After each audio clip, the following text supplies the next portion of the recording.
আচ্ছা, পঞ্চম অধ্যায় আমরা যেটা স্টার্ট করছি সেটি হচ্ছে বিংশ শতাব্দীতে ইউরোপ। অর্থাৎ আমরা দেখব যে বিংশ শতাব্দীতে ইউরোপে বড় দুটি বিপ্লব বা বড় দুটি ঘটনা সম্পর্কে আমরা পরিচিত হব।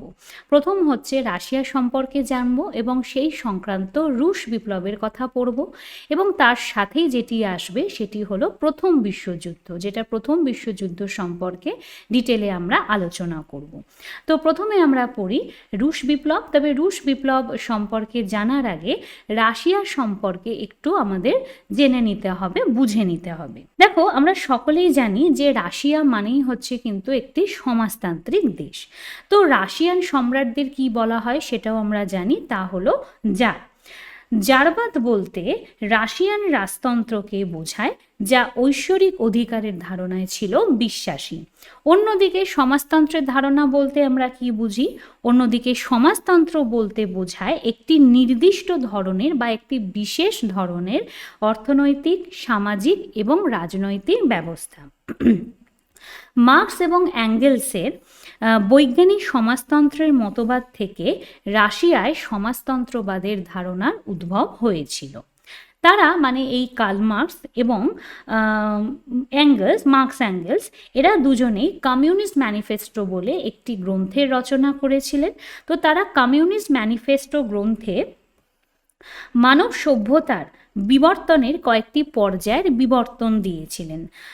এর চূড়ান্ত তিনটি স্তর ছিল সামন্তবাদ, পুঁজিবাদ এবং সমাজতন্ত্র। যারা রাজনীতিতে মার্ক্সীয় তত্ত্বকে যান্ত্রিকভাবে প্রয়োগ করাকে সমর্থন করে, তারা বিশ্বাস করে যে শ্রমিক শ্রেণীর নেতৃত্বে একটি সমাজতান্ত্রিক বিপ্লব শুধুমাত্র সামন্তবাদের অবসান এবং শিল্পায়ন ও বুর্জোয়া বিপ্লবের মাধ্যমে পুঁজিবাদের বিকাশের পরেই গড়ে উঠবে।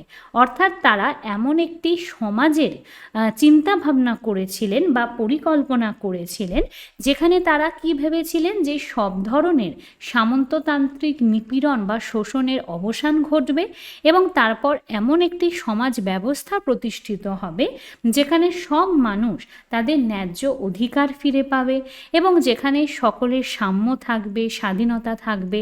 তো এই ধরনের একটা চিন্তাভাবনা বা সমাজ গঠনের প্রবক্তা ছিলেন এই কার্ল মার্কস এবং ফ্রেডেরিক অ্যাঙ্গেলস।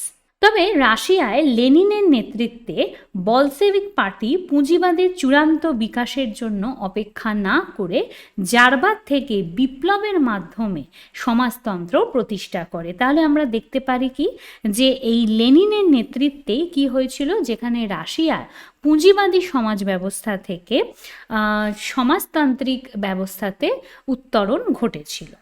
জারবাদ থেকে সমাজতন্ত্রে রাশিয়ার উত্তরণের কয়েকটি পর্যায় ঐতিহাসিকেরা এক্ষেত্রে চিহ্নিত করেছেন। তো সেই পর্যায়গুলি কি কি?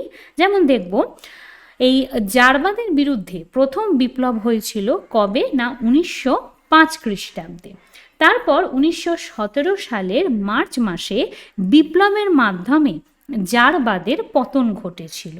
তা সত্ত্বেও সমাজতান্ত্রীরা নিয়ন্ত্রণ সম্পূর্ণভাবে দখল করে উঠতে পারেননি। সরকারি সোভিয়েত ইউনিয়নের ব্যাখ্যায় ছিল যে বুর্জোয়া গণতান্ত্রিক বিপ্লবের মাধ্যমে বুর্জোয়ারা মার্চ মাসে ক্ষমতা দখল করেছিল।